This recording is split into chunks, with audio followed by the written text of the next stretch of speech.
Nahihirapan ka bang makahanap ng tricycle? Matagal ang paghihintay? Pero ngayon may solusyon na.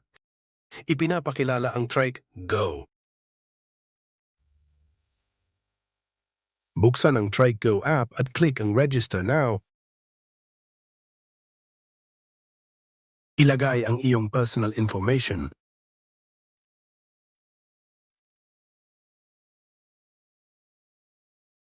at ilogin ang inyong ginawang account.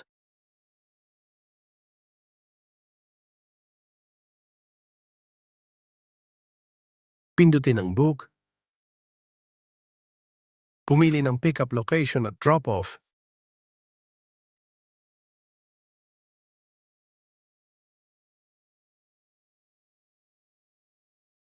Click Next at makikita natin dito ang mapa kung gaano kalayo ang biyahe at kung magkano ang pamasahe.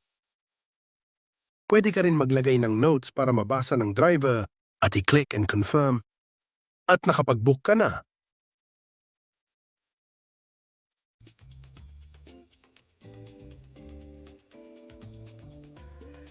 Sa driver naman tayo. Makikita ng driver ang booking kasama ang pamasahe, drop-off, pick-up at notes. Kapag na-accept na ng driver ang booking, lalabas ang mapa kung saan ihahatid ang pasahero.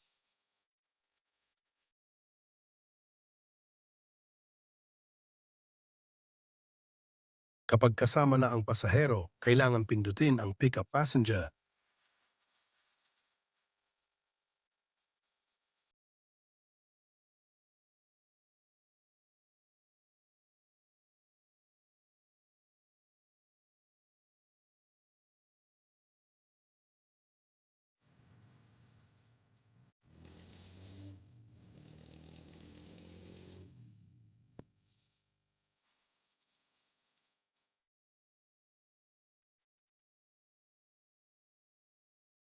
Kapag na-drop off na ang pasahero, pwedeng i-rate ng pasahero ang driver at magbigay ng feedback.